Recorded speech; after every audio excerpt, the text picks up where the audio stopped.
Hello everyone and welcome to the RevGadgets tutorial. In this tutorial, we're going to start with a brief overview of RevGadgets, what it does, what you can use it for, how to install it. Then I'll move on to walking through how to use RevGadgets to visualize the output of some of the most commonly run analyses in RevBase using the same datasets that are used in the tutorials for those RevBase analyses. And then third, I will end with using some new data sets and showing how to adapt the RevGadgets code to visualize those other data sets. Hopefully that will give you an idea about what you might need to do to use RevGadgets when running analyses with your own data. So let's begin.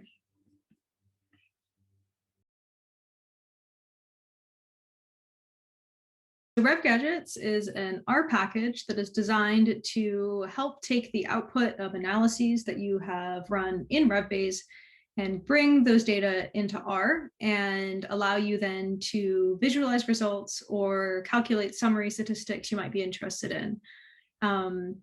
So for this, you will need to have R installed in your computer, and RevGadgets does require R version 4.0 or younger. So if you do not have R installed, you'll have to do that before continuing along with this tutorial.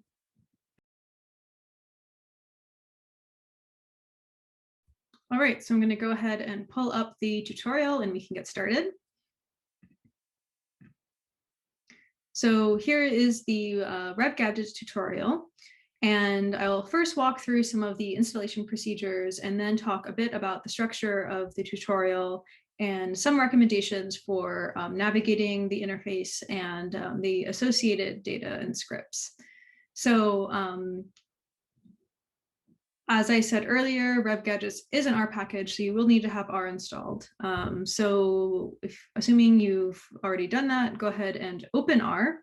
And to install it, you'll want to use the DevTools package. RevGadgets is hosted on GitHub. It is not available on CRAN.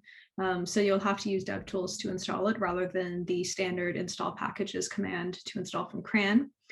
And those in details are described right here in the tutorial. So install the DevTools package using install packages, and then you can use DevTools to install the RevGadgets package from GitHub right here. And this should install not only just the RevGadgets package, but all of the packages that RevGadgets depends on. In some cases, you may be missing a external dependency called magic. And so if you encounter errors in installation, check out this installation note right here. So here I'm going to show you how to install RevGadgets using DevTools. So the first thing is, if you don't already have the DevTools package installed, you'll have to install that first. And DevTools is on CRAN, so you can use install packages, and then type DevTools, and that should install the DevTools package. You can see that that's running now.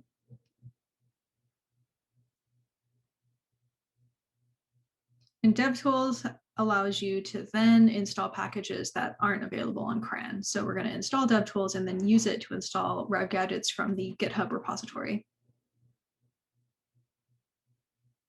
Looks like that finished installing. So I'm going to use DevTools :, and then the DevTools function install _GitHub.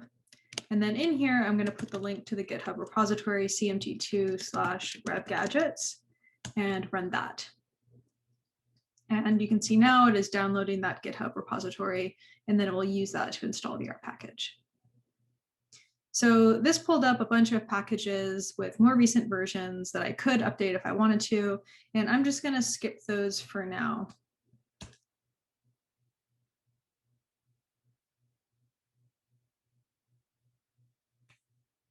Depending on what other R packages you already have installed, this may or may not take some time to install and update the necessary packages, but it looks like it's done. So I should be able to now say library RevGadgets and have it load correctly. And to check that that worked, I'm just going to do ? RevGadgets and see And it does pull up the documentation for the R package. I can click here on index and see all of the help pages. And another quick note that RevGadgets is ongoing active development. So we're still adding things and tweaking some of the commands. So if you encounter any errors, please don't hesitate to reach out to me or any of the other developers, or file a bug or issue on the GitHub repository. We really appreciate all of your feedback. And another aspect of that ongoing development is that there are some inconsistencies in which version of RevGadgets is referred to in the other Rev-based tutorials. So in some cases, those tutorials are still referring to an older version of RevGadgets, and you may notice differences.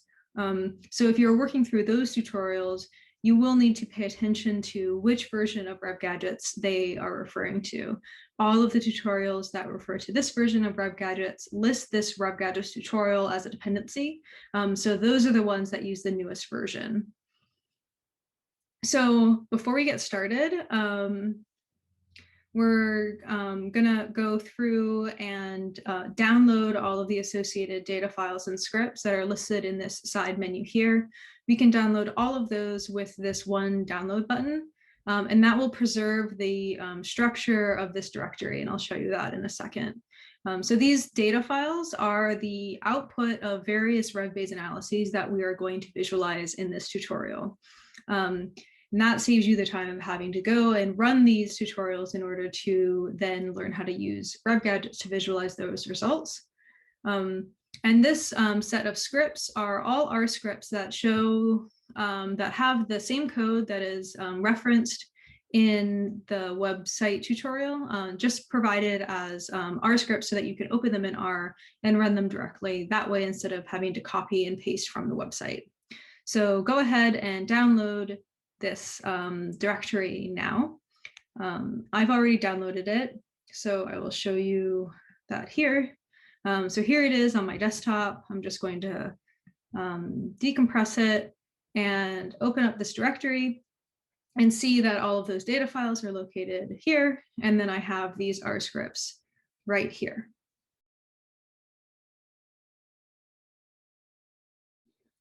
So first, we're going to start with the section visualizing parameter estimates.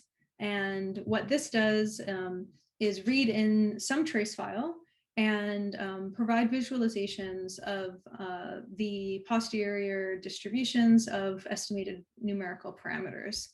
While we do show the code in these code blocks in the website tutorial, this code is also shown in the R scripts that you downloaded during the overview steps of downloading all of these scripts.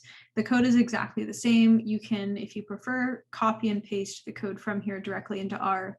For this tutorial, I am just going to go into R, open up those R scripts, and then be working from those R scripts instead of having to come back and refer to this website tutorial each time. So for example, if we look at this first set of code here, where we specify the file and then read in the trace, I can go to R, and the same thing is right here. We'll have to start by loading these different packages. So I'm going to go ahead and do that now. And if you're not familiar with RStudio, this setup is I have my R script right here, so I can add text and edit text in these R files. And then when I run commands, they are sent down here to the console. So you can see I just ran the library RevGadgets command and it appeared down here. And so I've loaded the RevGadgets library. And this should work as if you have successfully installed the RevGadgets package. So I'm also going to load the Coda package for this section, the grid package, and ggplot2. And those are all packages that we're going to use to change around the visualizations that are produced by RevGadgets. Next is setting your working directory. So this is wherever you downloaded that directory that has the data and scripts in it. So I downloaded it to my desktop.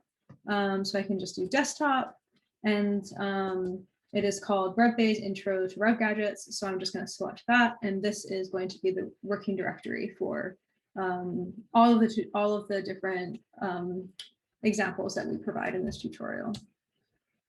So the first thing that we need to do is read the data that was produced by RevBase into R using RevGadgets. So I'm going to specify the path to that file, and that file is located in data.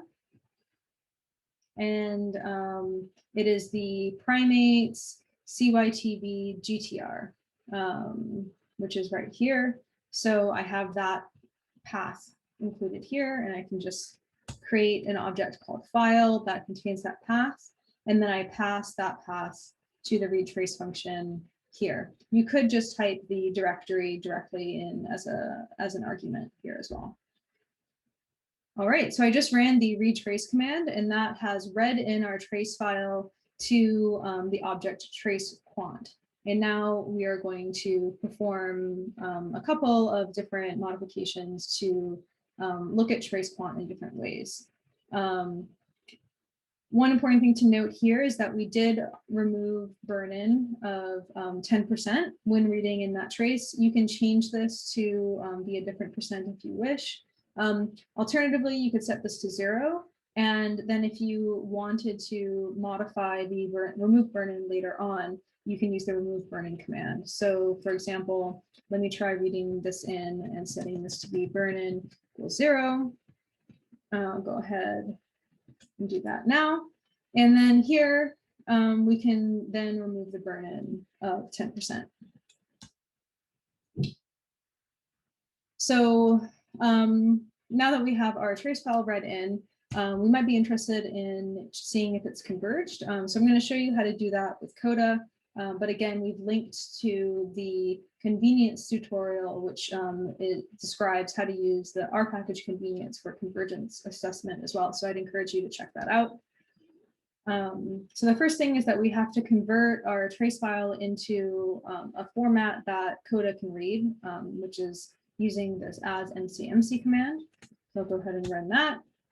And now we have this trace quant MCMC object. We can calculate the ESS values for the estimated parameters using the effective size function from Coda. So I'll go ahead and run that now. And you'll see that that produces a long vector of the ESS values, and then the name of the item in the vector is the parameter name. So you can check out those ESS values this way. And next, you can produce trace plots using Coda as well. So running this command will produce trace plots of all of these parameters and print them out consecutively. So I'll go ahead and run this. And it takes a minute to go ahead and run, but you can see here that it has produced a trace plot of this parameter with TL, which is the tree length. And if I use this back button, I can scroll through and look at these ESS plots for all of the parameters that were included in this trace, including the stationary frequencies and some of the other parameters as well. All right, so back to RevGadgets. One thing you might be interested in is being able to calculate some summary statistics of these parameters. So you can do that using the summarize trace function. And for this, we're just going to provide the trace quant object, not the modified one that we converted for Coda. And then we're going to provide a vector of the names of the parameters that we want to summarize. So here, we're going to summarize the stationary frequencies or the pi parameters. So I'll go ahead and run this function. And what this does is it produces a named list and with an item for each parameter that you wanted to summarize. So here is the first stationary frequency, pi 1, pi 2, pi 3, pi 4. And then you'll notice here that this says pi 1 trace 1. If you had read in multiple trace files, perhaps corresponding to multiple runs of a single analysis, then there would be a pi 1 trace 1, pi 1 trace 2, and then this function will automatically provide a summary of the combined trace as well. Here we just have one trace, and so we have just one element within this pi1 object. And this element describes the mean, median, map, and then the 2.5% and 97.5% quantiles for the distributions of these parameters for the 4 pi frequency parameters. You can see all of those numbers here.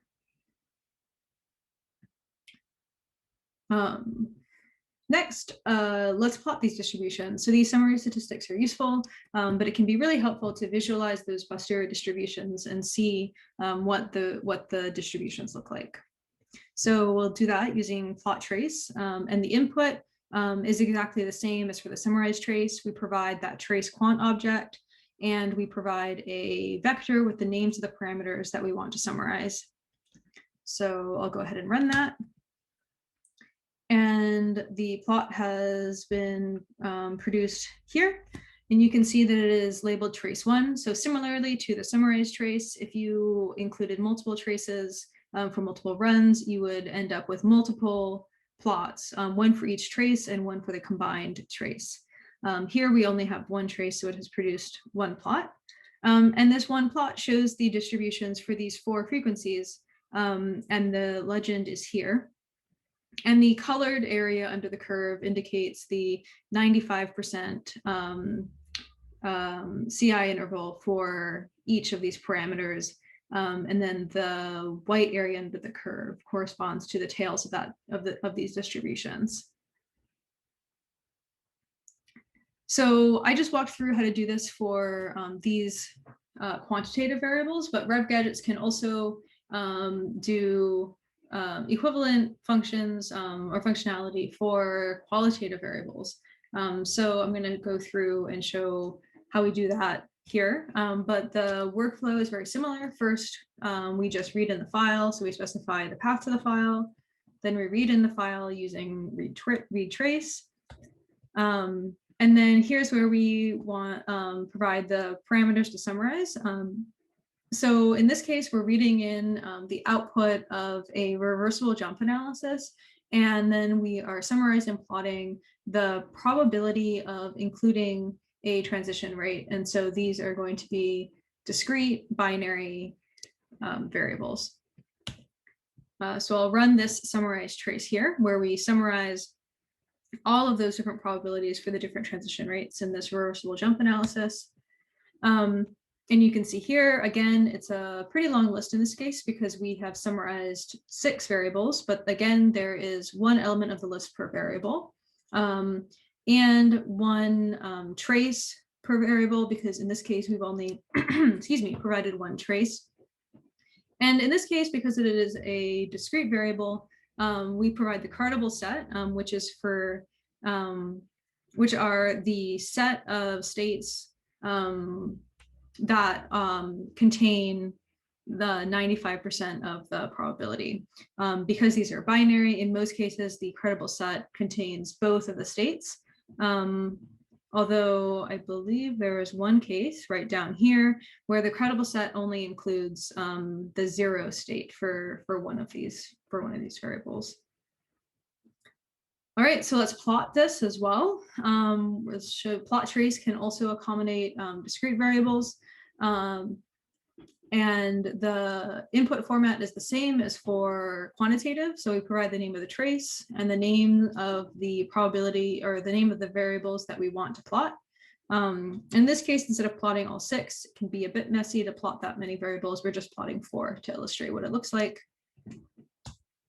And you can see that here. So each variable gets a different color. And then again, all of these are binary variables. And so they have states 0 and 1. And the states that are in the credible set are colored. And then the states that are not in the credible set are clear. So you can see here, this variable, the probability of rate 3 to 2, only state 0 is in the credible set. And then the associated probability is shown here on the y-axis. All right, so if we wanted to go through and perhaps visualize both quantitative and qualitative variables from the same analysis, we can do that here. And we simply provide the all of the names of the different variables that we want to visualize to plot trace. So again, we're just providing the name of that trace object, and here the list of the parameters that we want to visualize. And plot trace will automatically detect whether the parameter is quantitative or qualitative, and then it will split it into two plots accordingly. So I'm going to go ahead and run this, and we're going to save the output of plot trace into an object called plots, which will contain the plot objects. And then what we can do is we can use the grid package to visualize both of those plots next to each other. So I'm going to create a new blank page, and then I'm going to use this grid.draw function to plot these two plots next to each other. So you can see that here. The first object here is visualization of the quantitative variables that we provided. So these are the actual rates, the rate of going from 3 to 1 and the rate of going from 3 to 2. And then here we are showing the discrete or qualitative variables, which are the probability of including those rates in the model. And so here we're showing the same graph as we just produced. So the probability for the rate of 1 to 2, 1 to 3, 3 to 1, and 3 to 2.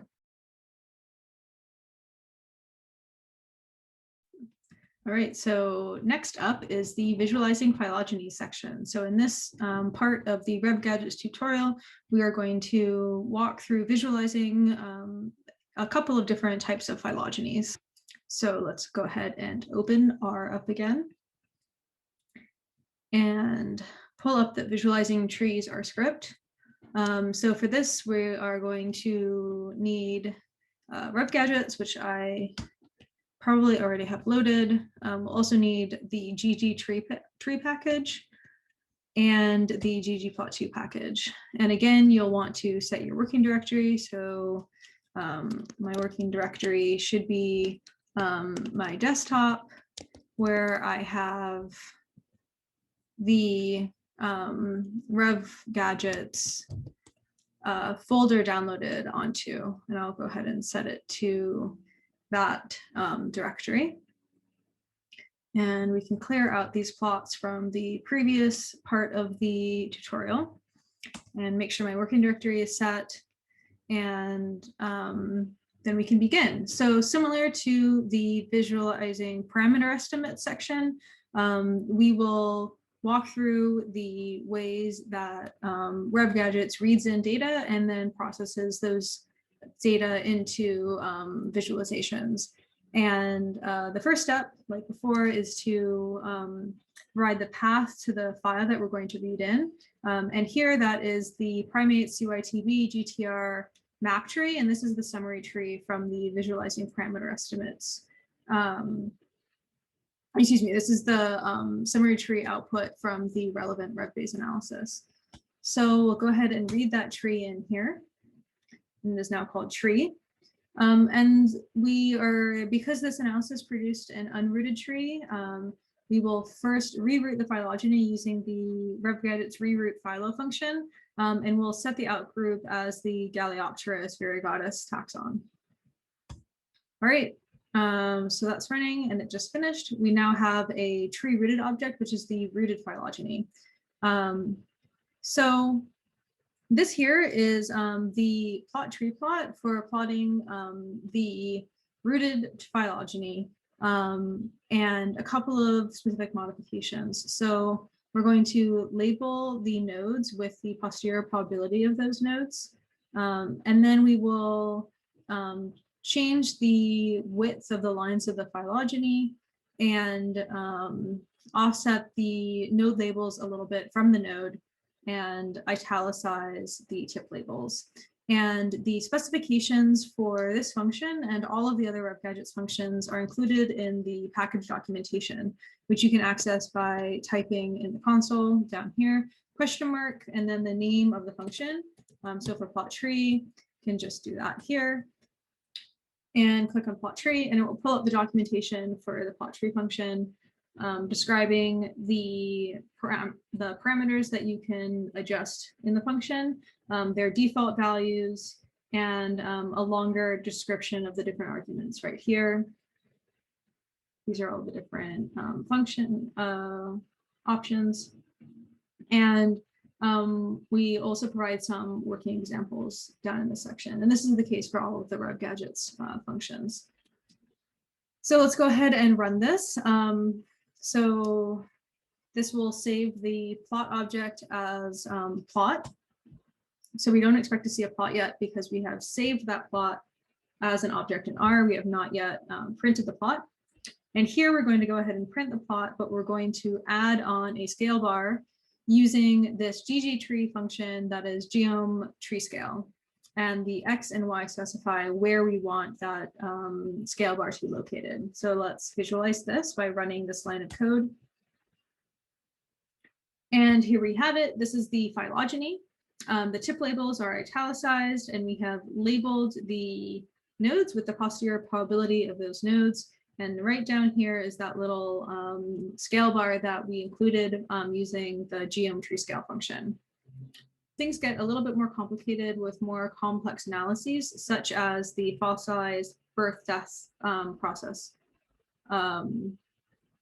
And so here we're going to show you how to plot the output of an FBD analysis using the bears example data from the FBD tutorial. Again, the beginning part of this is exactly the same. We specify the paths to that example data file. And then we read that tree in using read trees. So now we have that tree read into R, and we can plot it using the plot FBD tree function. And this function is a modification of the plot tree function from above that is specifically designed for fossilized birth-death process results, and includes default values that make a little bit more sense for FBD analyses. So for example, we provide the tree object here, which is what we just read in. We specify that we want to include a timeline, and that timeline should include the geological units of epochs. We want to italicize the tip labels and remove underscores from the tip labels, change the tip label size, add tip age bars. Because we have included fossils in our FBD analysis, we want to add age bars to the tips and to the nodes so that we can see the ages of fossil tips as well as the ages of nodes in the phylogeny. And we want to color those age bars by the posterior probability of the tip being a tip in the phylogeny as opposed to a sampled ancestor, and by the posterior probability of that node. Lastly, we also want to label sampled ancestors. And so this will produce, label sampled ancestors on the branches of the phylogeny. So this is that RevGadgets function, the plot FBD tree. But we're going to add on to that plot by moving the legend position and making the legend background transparent. And this we do using the theme function from ggplot. So we'll go ahead and run this whole series of commands and see what the plot looks like. It takes a little bit more time than the standard plot because we're adding all of these different elements. And here's the plot. I'm just going to zoom in on it to make it a little bit less squished. And here we go. So we have the bears phylogeny. And here we have some of the extant tips, such as these two here, these down here. We also have some fossil tips, such as this tip right here. And then these three tips here are also fossil tips. And we've also labeled some of the sampled ancestors, such as these notes along here. And these also have these age bars associated with them, and the numbers correspond to the label right up here. And all of these age bars are colored according to the posterior probability. We also have this timeline at the bottom, which corresponds to the Pleistocene, Pliocene, Miocene, etc., to show the geological time associated with the bear's diversification. Okay, So the last example for visualizing trees is to color the branches of the phylogenies by some rate or by some quantitative variable. In this case, we are going to specifically use the output of a relaxed Ornstein-Olmsbeck model of body size evolution in whales. So like above, we are first going to specify the path to that output file, and then we will read in that tree. And let me go ahead and clear this previous plot. And here we're going to use back to the normal plot tree function because this is not an FBD tree. And we're going to provide the name of the tree, which is again just tree. We're going to specify that we want the tip labels italicized. And then here we're going to specify that we want to color the branches of the phylogeny by the branch thetas. And these are the optima that were estimated as part of that relaxed OU analysis. And here we're going to thicken the lines of the phylogeny just to be able to see those colored branches a little bit better. And similar to above, we then use the theme from ggplot to move the legend position. All right, so I'll go ahead and run this. And here we go. Again, let me just zoom in and make this a little bit less squished. Obviously, all of this can also be adjusted using by saving these as PDFs and specifying the plot size accordingly. So here we have the phylogeny of cetaceans or whales, and the color of the branches corresponds to the estimated optimal body size. And there's a legend here showing what those colors correspond to. So we can see that there are larger optima down here and then smaller optima up in this part of the tree. And we here use this, the branch theta example, but you could use the same code to color the branches of the tree by a branch-specific diversification rate analysis, for example, which we talk about later on, or really any other quantitative variable or rate that corresponds to branches in the tree.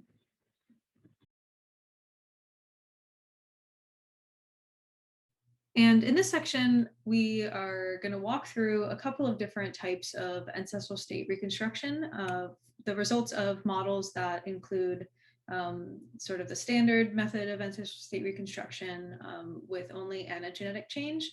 But as you can see, just looking down below, we will also describe how to plot the results of models that include cladogenetic change, or change that occurs precisely at the moment of a speciation event. So we'll cover both of these types of methods in this section. And I'll also describe two different visualization techniques where we plot just the map state at the nodes, and then also where we plot a pie chart showing the top most probable states at the nodes. So let's go ahead and switch over to R. And as before, I have this associated R script that I've downloaded from the tutorial website, pulled up in my R Studio, and I'm going to go ahead and load these libraries, just in case I don't already have them loaded. And I'm going to change this to the directory where that I downloaded from the tutorial, which in my case is on my desktop, and it's right here. All right, so now that I've set my working directory, I'm going to go ahead and similar to the previous two aspects of this tutorial, first I'm going to specify the path to the file that contains the results. We'll go ahead and run that. And then I'm going to use the processing function, this is process Ancestral States, to read in that file. And in this case, I'm also going to provide a vector of state labels. And this allows me to link the numbers that were used in the analysis to the words that I would like to appear on the figure legend. So to do that, I provide a named vector to the state labels argument, such as you can see here. So I'll go ahead and run this. And now I have this processed object, free_k, which I can then include in the plot Ancestral States map function. And this function is going to take in that processed tree that I just read in, and then it is going to make a plot using the map state. So it's going to, by default, color the symbols at nodes by the state and size those symbols according to the posterior probability of that state. In this case, this tree is fairly large, so we've specified that we want the tree layout to be circular, and this just makes the makes it a little bit easier to see the whole tree in one figure. And similar to previous aspects of this tutorial, we're also going to use the theme function from ggplot2 to move the legend position in the plot. So I'm going to go ahead and run this. And you can see it appears here, and it looks all smushed together right now because I have it in this tiny little plot window. But if I expand it out, you can start to see that the tree has been plotted with these colored symbols at the nodes indicating the state, and then the state posterior is indicated by size. And this would look a lot better if I saved this file as a PDF or an image to file. So I can go ahead and do that now and just make the size of the PDF really large so that I get all of the detail in here. So let's try that here. I'm just going to modify this script and add PDF, and then I'm going to save it to my desktop. I'm going to call it test.pdf, and I'm going to specify that the height should be 20 and the width should be 20. And by default, these units are inches in the PDF function of R. And then I just put dev off here. And for those of you who have not done this before, including the PDF and then dev off around some plot call will automatically plot whatever you say in here into a PDF that you've created here. And then this dev off simply finishes up the PDF and turns off that plotting device so that you can view it. So I'm going to go ahead and run this. Run dev off.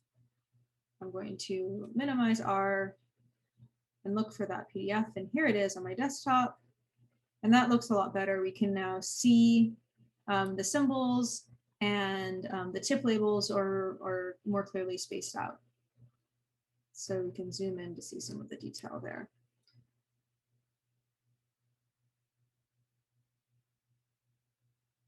Okay, great. So I'm going to close this and go back to R and continue on.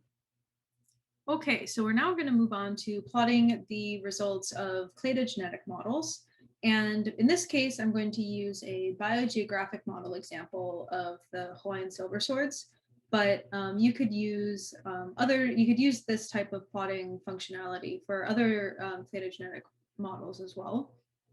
And as I mentioned before, cladogenetic models allow for a change to occur precisely at the moment of speciation, in addition to the standard types of anagenic change included in most ancestral state reconstruction models. So this workflow is going to be fairly similar to what we just covered in the anagenetic model section. So we're going to start with reading in or specifying the path to that file. And then we're going to create a labels vector. And this is what we're going to pass to the state labels argument of the same processing script. Just in this case, it's a little long. Because this is a biogeographic model, the state space can be quite large. So I like to do it before passing it into the processing function.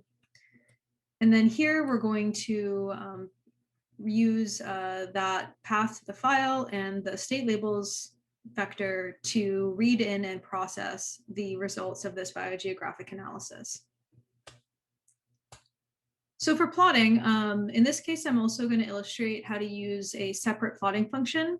And this plotting function, instead of plotting the map states, will plot pies that show the most probable states, and the ratio of the state in the pie corresponds to its posterior probability. And I could just use this little bit of code right here to plot as is, but I'm going to walk through some additional processing that you can do to specify a custom color palette. Often with biogeographic analyses, because you have such large state spaces, it can be really useful to specify your own colors. So I'll show you how to do that here. So the first thing is to figure out how many colors you need. And the processed output that we just created, deck example, includes something called state labels. And so I can get the length of that, and that will be the number of states that I need colors for. So I'll run that now and just check. And there are 14 states that we need colors for. And you could then use any color palette function you want, or you could manually enter 14 colors. In this case, I am using the color ramp palette function to expand the default RevGadgets color palette, which we can access with call fun, to the number of colors that I need, which is 14.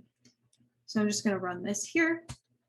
And now I have this vector, which we can look at, colors, which has a hex code of a color for each state. And then I'm going to name this vector and by the state, using the state labels. So this is the same state labels that's provided as part of this deck example processed output. So now I have a named vector for each state label. There's a corresponding color. And next, what I'm going to do is I'm going to reorder this vector to the order that I want these to appear in the legend. So right now, you may notice that they are organized alphabetically, and that's the default behavior. So if you want things to appear alphabetically, there's no reason to reorder. Otherwise, I'm going to reorder that vector here so that we have the single island states. So this is Hawaii Island, Kauai, for example, Oahu and Maui will come first, and then the 2 island ranges, and then the 3 island ranges, and then the full range, the 4 island ranges will come last. And this is just a different way that you might want to organize your states in your legend. So I'll do that right now. We can look at it now. And it's the same length, we've just reorganized it so that thing, the single island ranges occur earlier in the list, and they'll thus occur earlier in the legend. Now we go on to the plotting function. And here I am providing a bit more specifics in terms of some of the plot aesthetics. And again, you could refer to the line above for how to just run it simply without having to modify all of these things. But I think it's useful to show you how you might want to adjust some of these parameters. Later on in this tutorial, I will go through this process of creating all of these custom values for a new data set so you can see what that process looks like. Here, I'm just going to explain what these parameters do and then show you the result. So T is the input, which we've already created by using the processing function. We have to specify that cladogenetic equals true in order for the plotting function to either to plot both states at pies and on shoulders to show the change happening directly at the moment of speciation. I'm also going to add text labels to the tip pi symbols because there are so many states. Sometimes it's hard to look at the legend and figure out which color corresponds to which legend item.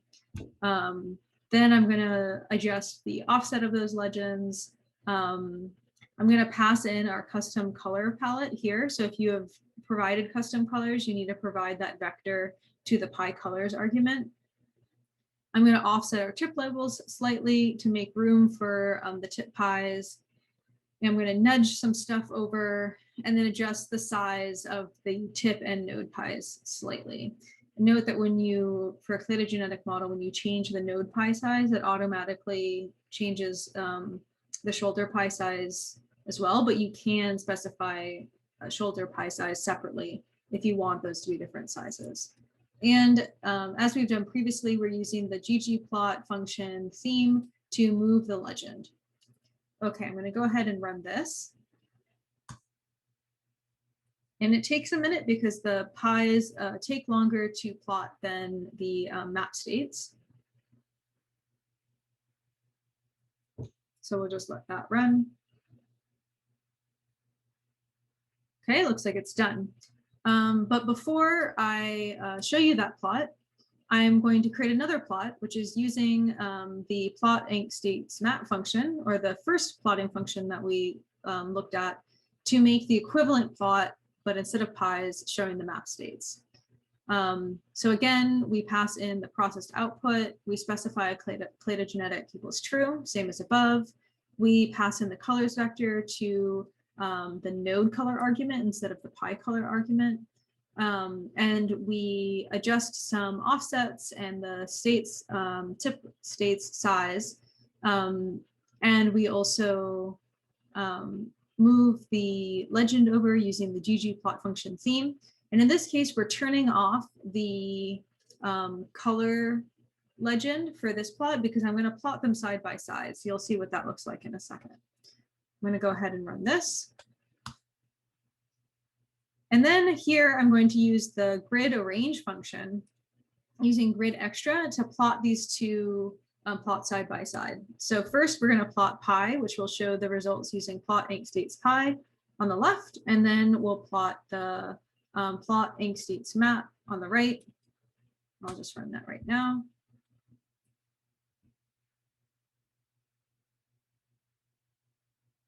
Wait for it to generate.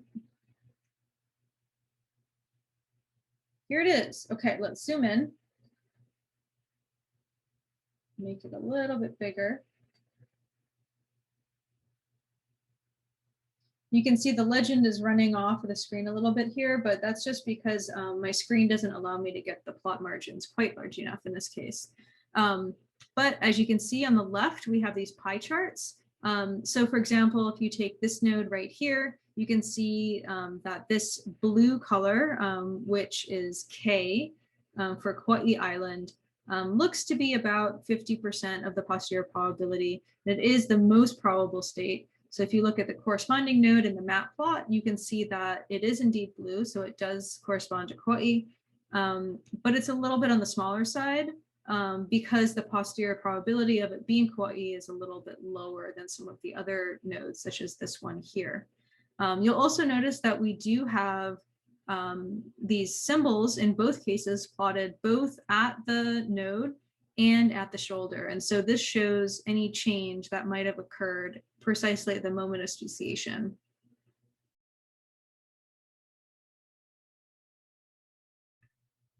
Okay, so now we are on to the diversification analysis section of the RevGadgets tutorial.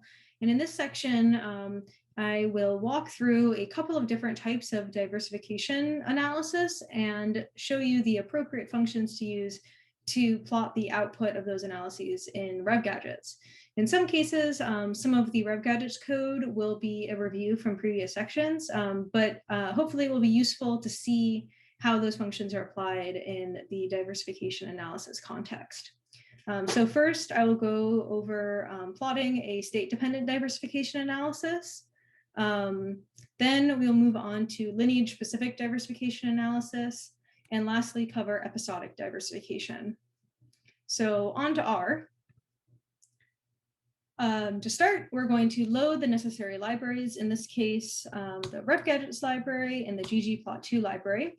I will change my working directory to the folder that I downloaded from the tutorial website.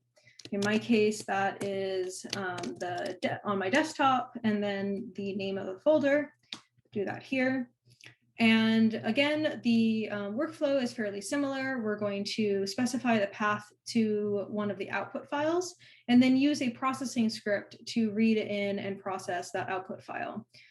First, I'm going to work through a state-dependent diversification example. And in this case, this is a BISI example. And for a BISI analysis, we may BISI binary state speciation and extinction.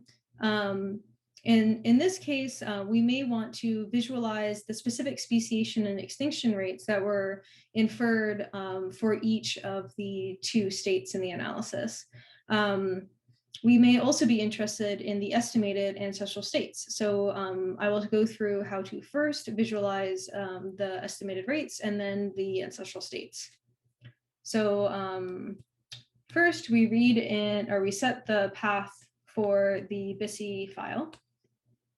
then we can use this process SSE function to process that BISI log output.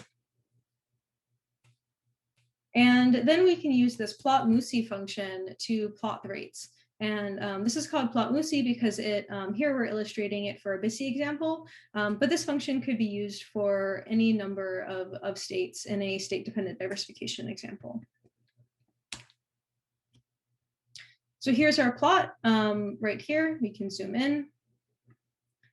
And you'll notice that there are 3 panels. The top is for the estimated extinction rate. The middle is for the estimated net diversification rate, and the bottom is for the estimated speciation rates. And we have colored the curves by the observed state. So blue corresponds to 0 and orange corresponds to 1. So if we want to read in and then plot the ancestral state estimates, we can do that using the same way that we did in the ancestral state example. So we specify the path to the States file, read it in using process ancestral states. We could specify the state labels if we wanted to. There's a warning here that because we did not specify state labels, they will be generated automatically. And then here we can use our plot states map function, or we could plot it as pies if we wanted to plot the ancestral states of that processed object. So here we are. We have our estimated ancestral states from the BISI analysis. We have our states. These labels were generated automatically as state A and state B. And then because we have used the plot states map function, you can see that the symbols at the nodes are symbols where the color corresponds to the state and the size corresponds to the posterior probability of that state. Great. So moving on, we are now going to talk about the output of a lineage-specific diversification analysis. So in this case, you may be interested in the way that diversification rates vary across lineages in a phylogeny, and then want to visualize those rates across the phylogeny. So we will read in 2 output files, the estimated rates file, which is specified here as the branch-specific file, and then we'll specify the tree file below. So these are the paths to those files.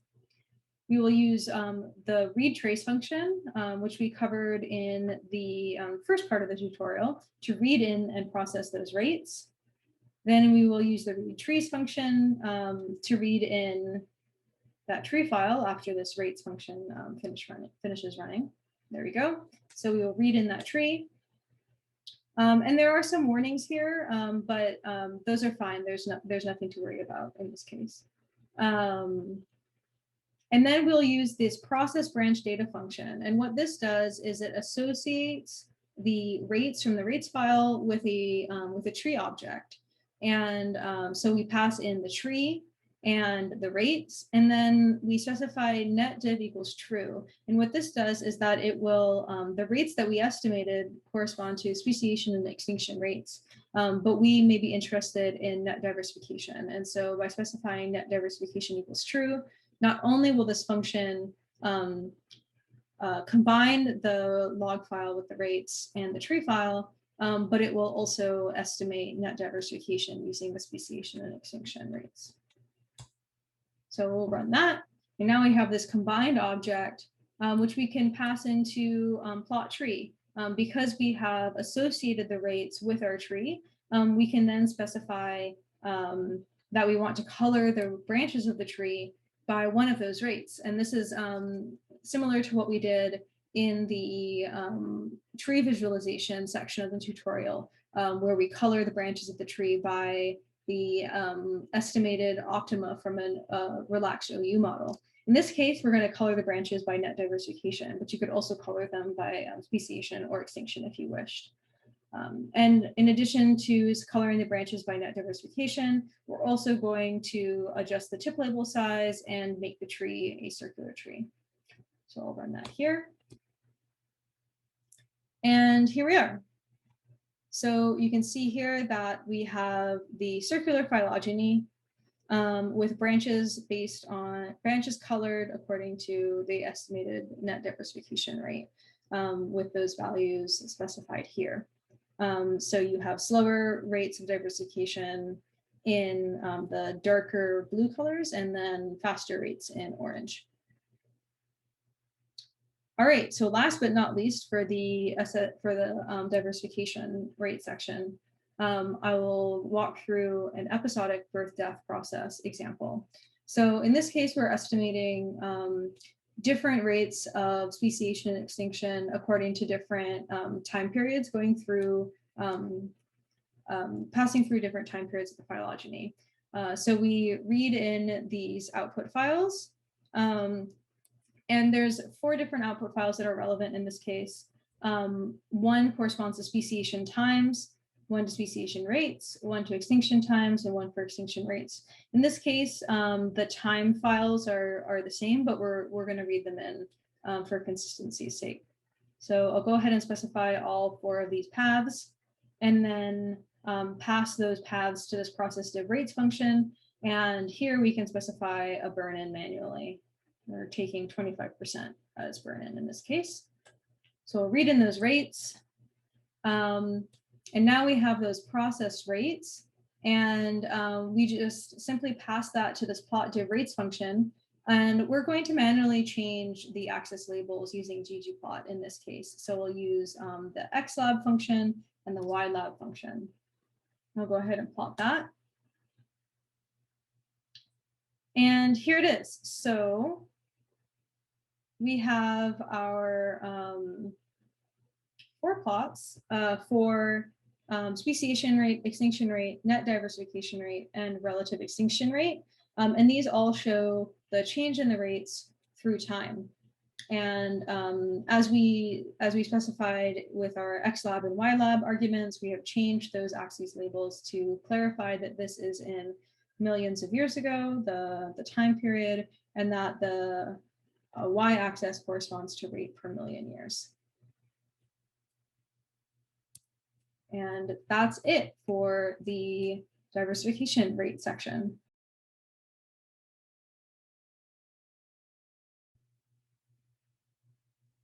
Welcome to the posterior predictive analysis section of the RevGadgets tutorial. So in this section, I will show you how to plot the output of posterior predictive analysis using RevGadgets, and walk through the different steps necessary to visualize some of these plots together. So here we are in R, and again, to start, we will load the relevant libraries and set the working directory to the directory where the files for the tutorial are located. In my case, that's the desktop and the folder that I downloaded from the tutorial website. The output of these posterior predictive simulation analyses are contained in the CSV files. So first, we're going to read in the CSV file that contains the data from our simulations.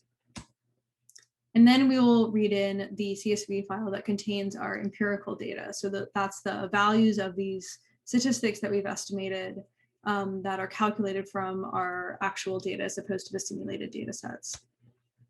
So now we have our sim and our emp file paths, and we're going to pass both of those into this process post pred stats function. And that will read in these CSV files and process them for plotting. So now we have this processed object called stats, and we will pass that on to the plotting function, plot prost pred stats, and save the plots created by this plot object as plots. And we're doing it this way because we are then, this function produces a plot per statistic. And there are many statistics that we've estimated in these CSV files. And so we're going to save all of those plots in this plots object, and then we're going to plot a subset of them below. So there we go. We now have this plot object, this plots object, which contains all of the plots that we've estimated. And we're going to use grid and ggplot2 to arrange a subset of them. So first, we just create a new page, a new blank page for the plot. And then we're going to draw the following matrix of plots. So we use cbind and rbind to create a matrix of the plots that we're interested in plotting. And in this case, we're going to plot the first, fifth, third, and seventh plots from this plots object. And for some of those plots, we're going to remove the y-axis so that it looks better together all in a grid. So I'll go ahead and run this. And here it is. So you can see here that we have our 4 plots. The x-axis label has the type of statistic that this test corresponds to. We have the corresponding p-value plotted in the corner.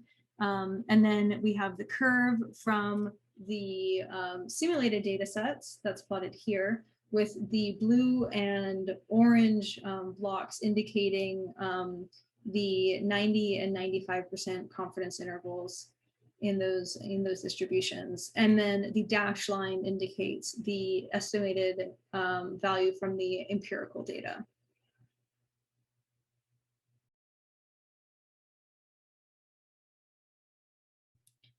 All right, so we've now finished the end of the official part of the RevGadgets tutorial from the RevBase website, but I thought it would be useful to illustrate how to adapt existing code to a new data set.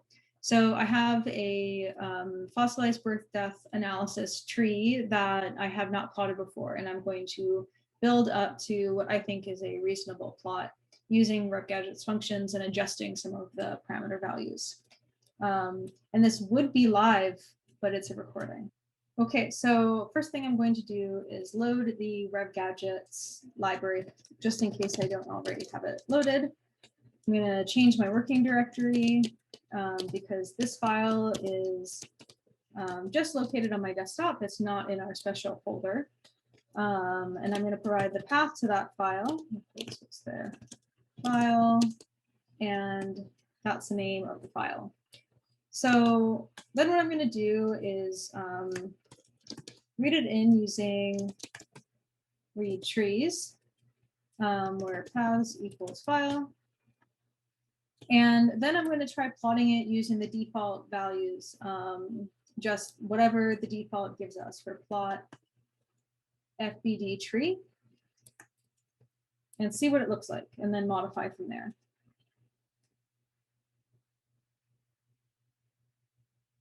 So here it is.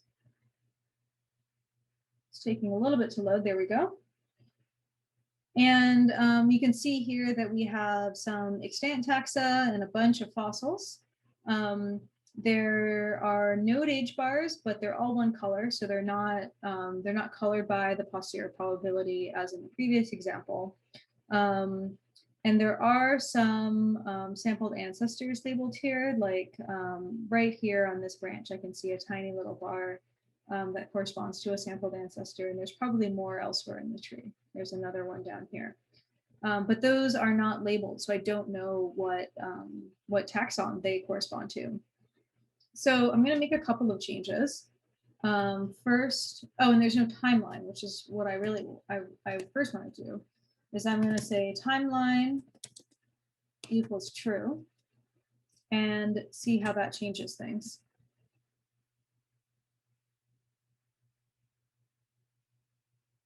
This is a larger tree, so it does take a little bit longer to plot.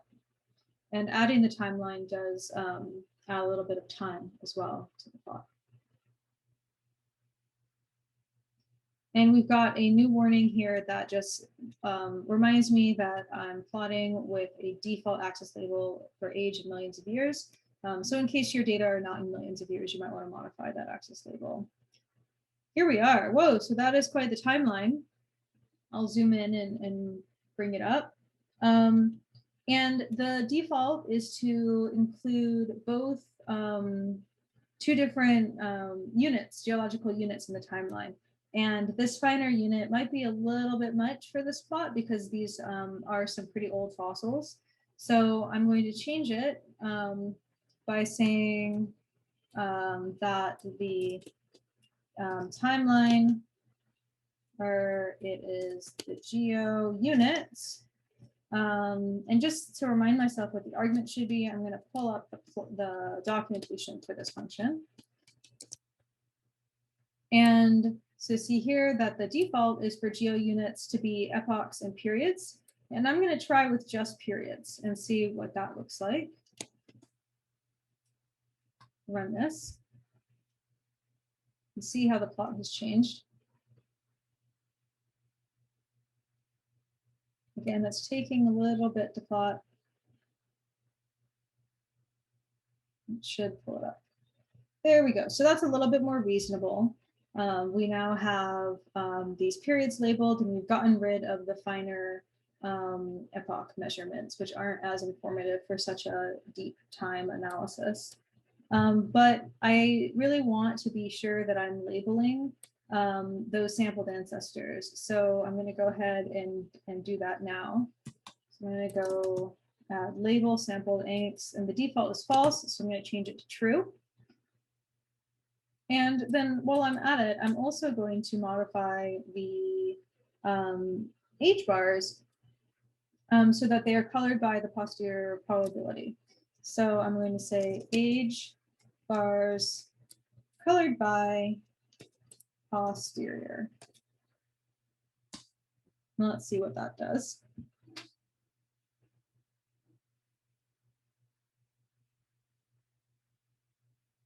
Just waiting.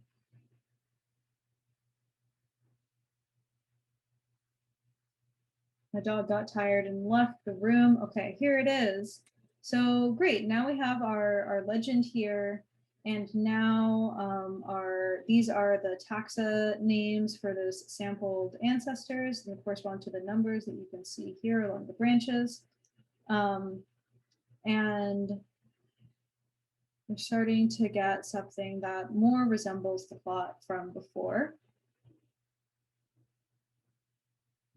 This is another case where I might want to manually plot this as a PDF to get the plot margins large enough to avoid it being too smushed along the y-axis here.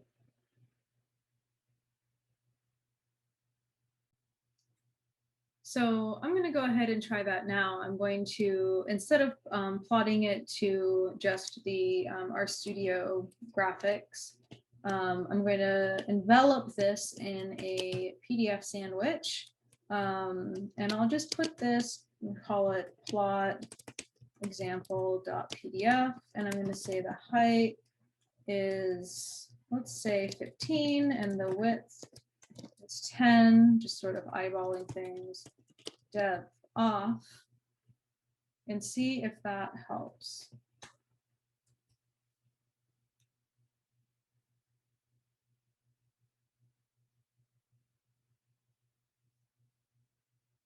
Okay, so let's look for that plot.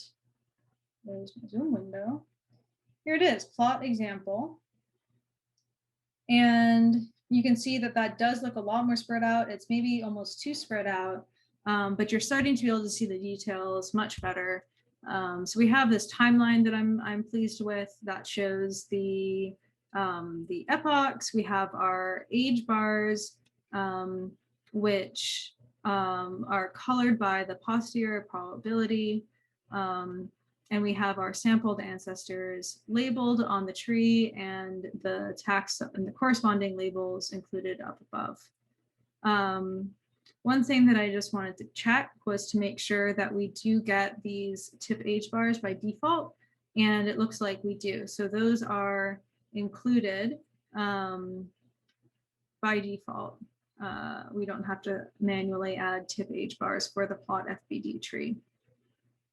So some other things that I might want to modify if this were my plot would be to move this legend over here. I probably want to make the plot area a little bit less spread out so that the font size makes a little bit more sense relative to the spacing, but otherwise I'm pretty pleased with this figure.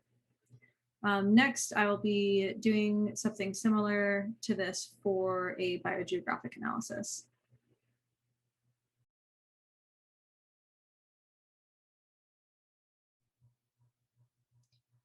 All right, so now we're going to do another rogue coding session where I work through a new example data set that I have not coded up before and see how far we get in terms of making a plot that looks publishable, presentable. First thing I'm going to do is open up a new R script and load my library, RevGadgets, and set my working directory, which again, in this case, it's just my desktop, which is where I have this, this file stored. And then set the path to the file,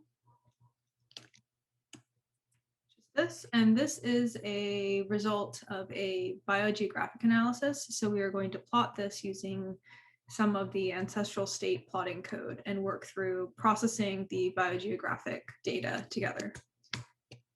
The first thing that I'm going to try is just reading this, this file in with the process ancestral states function. I'm going to call it T process inc states path equals file. And I'm going to try this first without any modifications or adding state labels or anything like that. Go ahead and run it. You'll see here that I am getting this warning that state labels are not provided by the user and they will be generated automatically. So I will want to come back and address that at some point. But let's just see what this looks like if I then plot with the default plotting function, and we'll try plot inc states map first. And we'll just pass it T. And then the one thing that I'm going to specify here that's not default is cladogenetic equals true.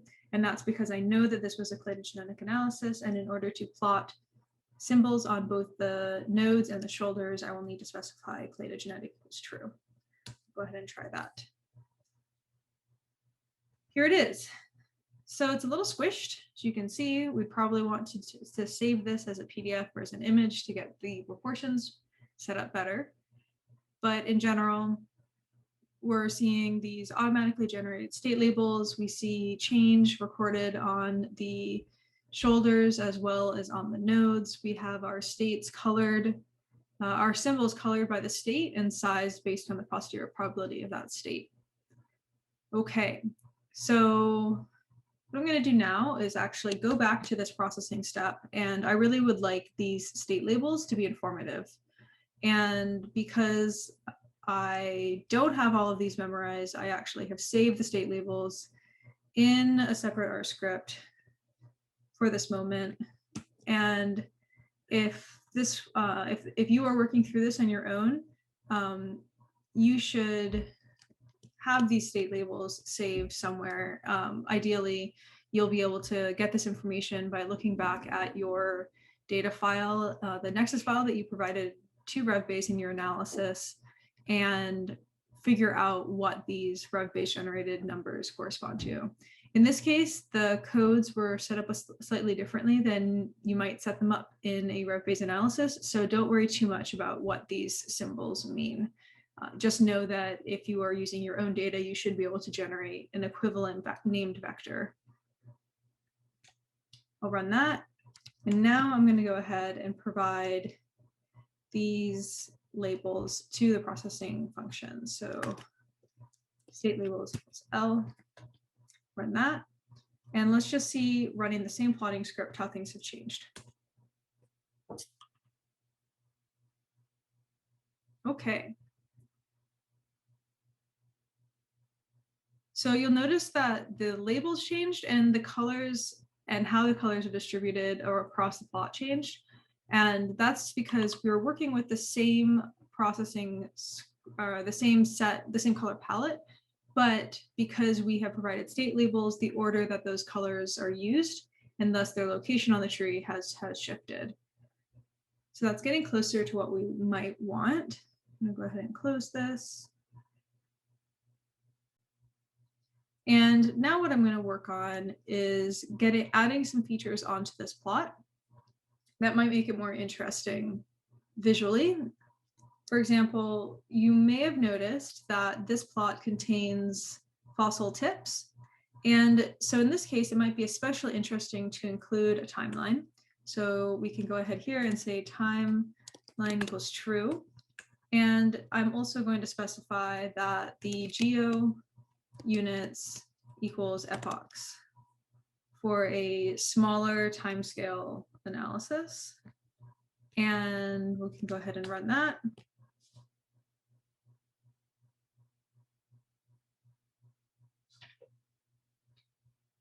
This may take a little bit longer than the previous time that we plotted, simply because we are adding on that timeline. It does add a little bit of time to plotting.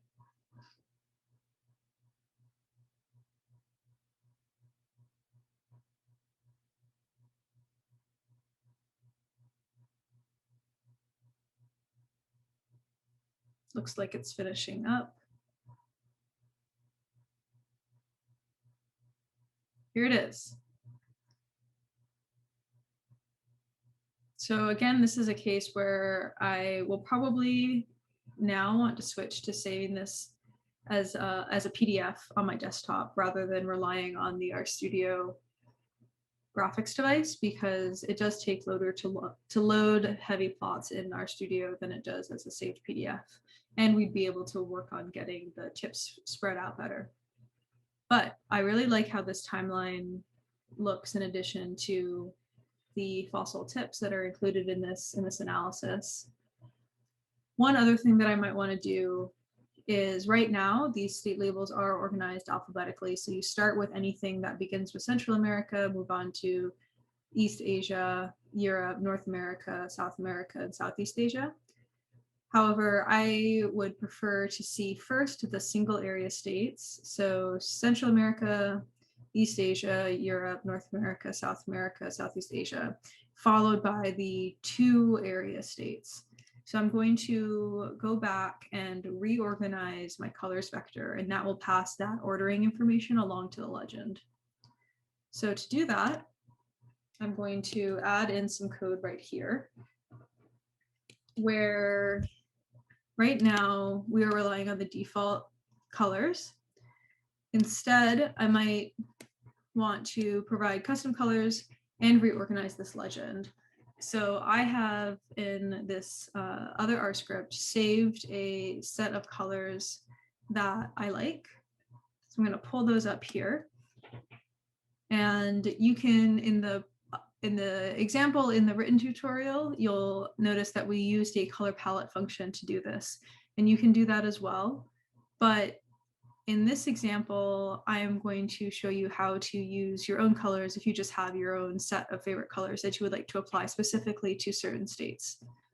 So what I can do now is say names of colors, and this is where I'm going to use T at state labels. And T at state labels, this is a vector that's generated by the processing function that contains only the state labels that are used in the analysis, or that are part of the results, and therefore the ones that you need to provide colors for. So in this case, this set of state labels is, we can find this out, length of L is 21 states. However, the ones that are used in the analysis, lengths of this, are 13. So I only need to provide 13 colors, and those are these colors that I've provided here. So I'm going to go ahead and run this, look at my colors, and here they are. So I've assigned each state label with a specific color. If, for example, I wanted to change South America to being brown, and North America and Central America to being sea green, I could just switch the order of those 2 colors in this colors vector. So this next thing I'm going to do is change the ordering of this colors vector to reflect the order that I want the state labels to appear in the legend. All right, so to do this, I am going to print out the colors vector right now alongside the index of these items, which I'm going to get using the row names. So I'm just going to print out, I'll just do this in my console, I don't need it in the script. Data frame of index equals 1 through the length of colors. And then I'll just say color equals colors. So that gives me the index, the color, and the row name, which are state labels. So what I'm going to do now is set up new colors vector and reorder it by putting the previous index or the current index in the order that I would like the new vector to be. So I still want to start with Central America. So 1 will be 1, but then my second one would be East Asia, and that's index 3. So we'll go 3, and then Europe is 6, and then North America is 8, and South America is 10. And that looks like all of the single area states. So now on to the 2 area states. We'll start with Central America, South America, which is 2, and then go to 4 and 5, and then 7, 9, and then 12 and 13. And it looks like I forgot 11 up here in this section. So let's see what this looks like. Let's just run this first. And we have Central America, East Asia, Europe, North America, South America, Southeast Asia. And then we go on to our second set of states, which have 2 areas each. And just to make sure I didn't forget any, I'm also going to just copy this and paste it into a length function. And it is indeed still 13. So I haven't forgotten any of the original states. So I'll run that. And then in this function here, I'm going to add that the node color is colors. And so this should do 2 things. It should change the color palette to being specified by the colors that I've manually given it, and it should reorganize the legend into the order that I want the states to be in. So I'll run this, and again, this will take a minute or so to run. It should be, there we go. Okay.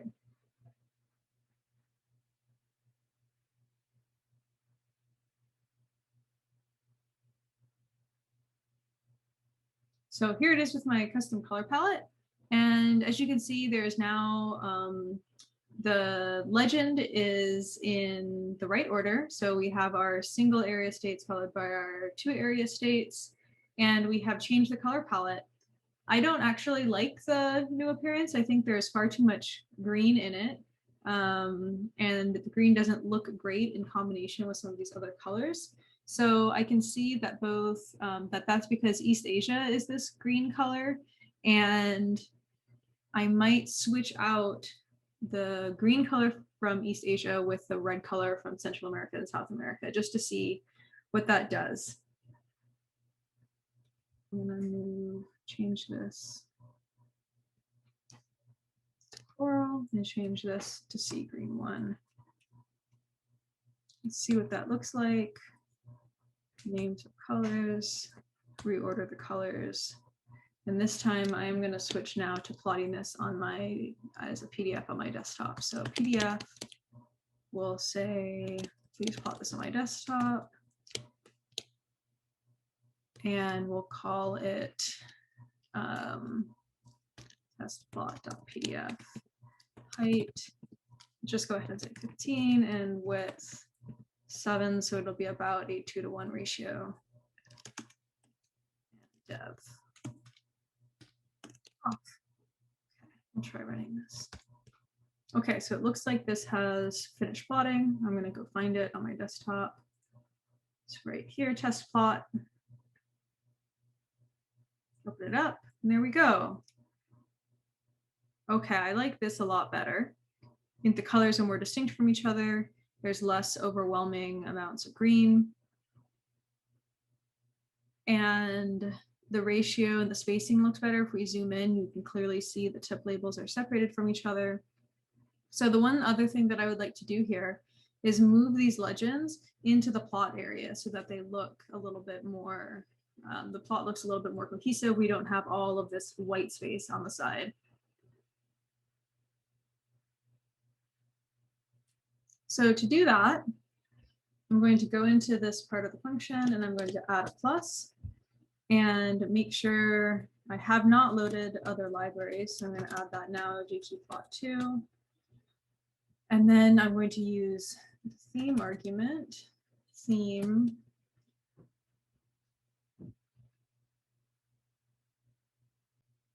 And I'm going to change the position of the legend. So I'll say legend position equals, and then I will provide the coordinates.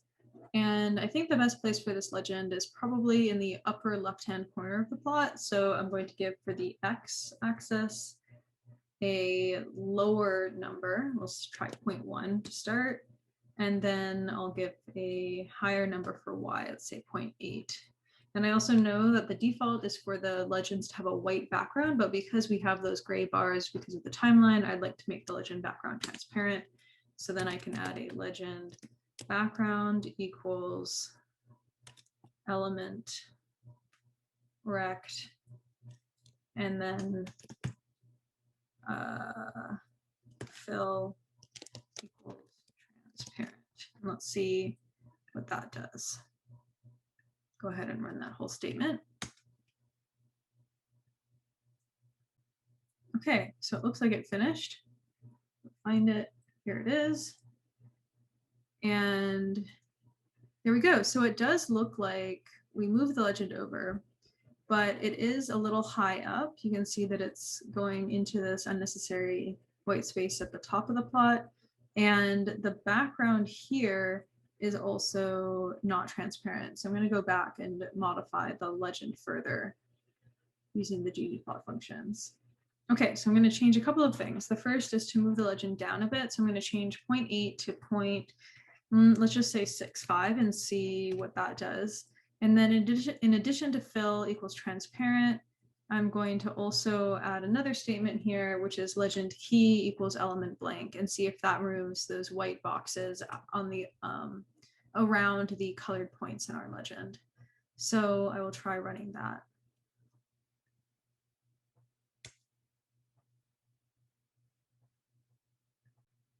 Okay, it looks like it's finished.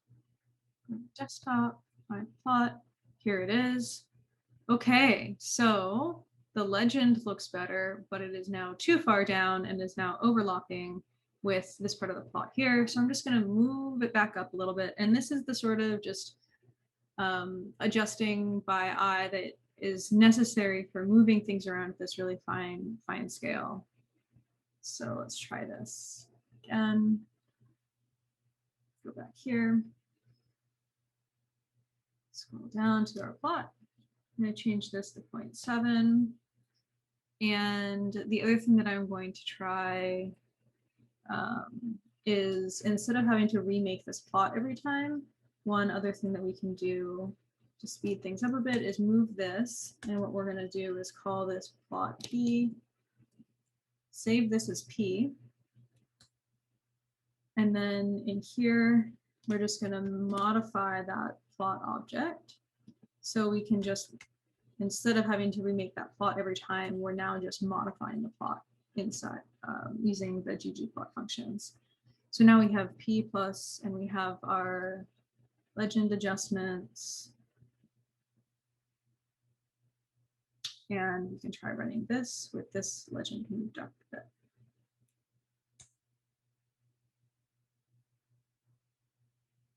Great, let's check it out. And here it is, and it's probably going to want to move this up a tiny bit more. So I'll go back and do that now. Let's move it to 0.7. 5 might be too high. We'll try 4. Just run it again. Let's see. Okay, it's perfect. It's not above the plot, but it is not overlapping with any part of the phylogeny. The one thing that is a little frustrating about this plot is all of this excess white space. The reason for that is that we adjust the axes limits of the plot object when we add on this timeline. So to adjust that manually, you are going to have to look into the timeline function, which is using the package deeptime. But the function or the package is called deeptime. Show that, and the function is chord geo. So what you can do is just add on to this, basically redo this chord geo function. So we'll say plus chord geo, and then specify all of these different aspects. So we'll see here, we want the position pos equals bottom, and that's the default, so we don't have to change it. Dat equals periods, that's what we're doing, or no, we're doing epochs. So I'll go ahead and say dat equals epochs. Then these are the X and Y limits, and that's what you'll want to modify. But I'll put those in here. X lim equals, Y lim equals, and these are going to be vectors. And we're going to change the X lim and the Y lim. And the Y lim is going to go from 0, and T is our tree object. T contains phyllo, which then contains the tip labels, or also contains a node. So if we just get that, that's the number of total nodes. So we're going to go ahead and put that in there. But I'm going to add on a little buffer. So you can try times 1.01. And that should be the right amount of buffer, but we'll see. That's what we can start to adjust to reduce that extra padding above the plot. The xlim is in scales of the tree height. So to get that, we can say th or tree height. And then this is going to be using the max of an 8 function, branching times, and then we provide it with the phylogeny, which is t at phyllo. So that's our tree height. And then this is actually going to be negative th because we go backwards in time. And then here on the right side of the plot, we want to add a little bit of buffer for the tip labels, but we've had too much buffer. So I'm going to try th divided by 5, so 1/5 of the tree height for tip labels spacing. And let's just try this and see how that goes.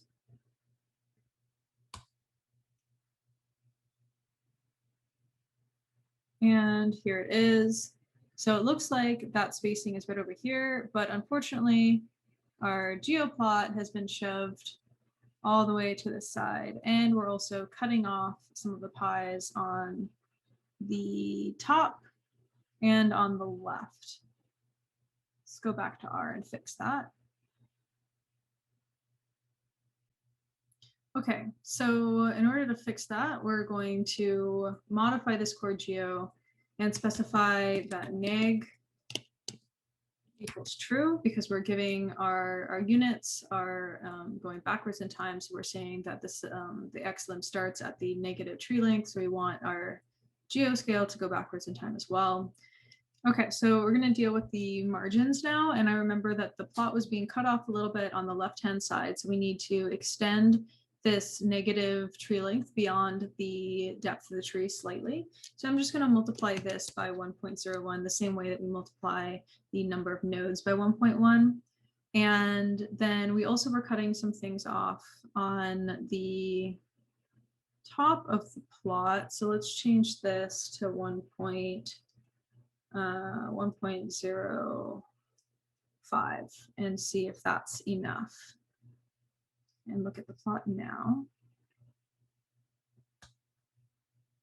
Oh, and that's because I have this plus here, so I'll delete that. Try again. All right, so it looks like it finished plotting. Go to my desktop. Here it is. All right, so now we have more than enough room up here, but things are still being cut off slightly to the left. So I'm going to go ahead and add a little bit more buffer to the left-hand side of the plot. And then the other thing that I don't like is that these labels are not fitting properly in here. So I'm going to try rotating the labels a little bit. Back in here, we'll add more buffer to the left, change that to 1.05, and make this even a larger number because we were getting too much space there. So change that to 8. And then I'm going to say rot equals 90 to rotate those tip labels. We'll try that.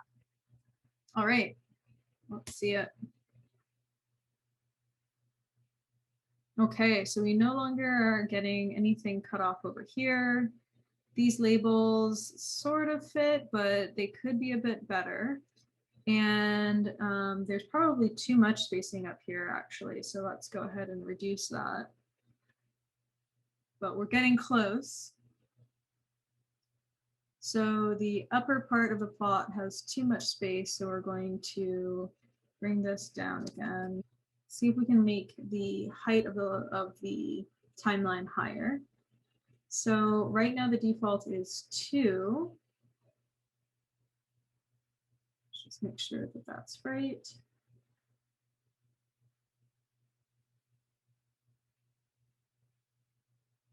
I'm going to change height to being height equals, I'll change it from 2 to 3.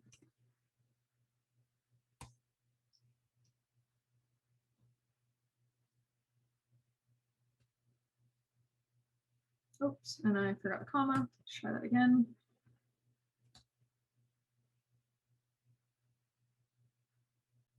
Okay, so let's check out the plot.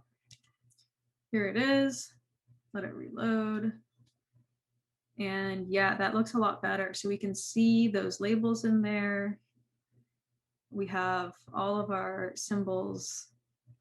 None of them are being cut off. Oh, there, that one is being cut off a tiny bit up there. So I'll fix that. And then we're going to need to move this legend around again.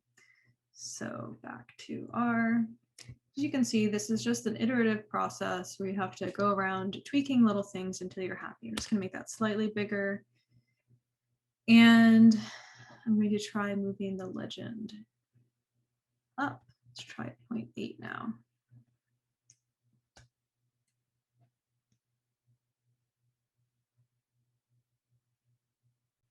Okay, so that finished. Yes, the pies are not being cut off there. The legend is nicely located and the timeline looks great. So I am happy with this plot. I think we did a great job. And that's all. Thank you all for joining me on this adventure.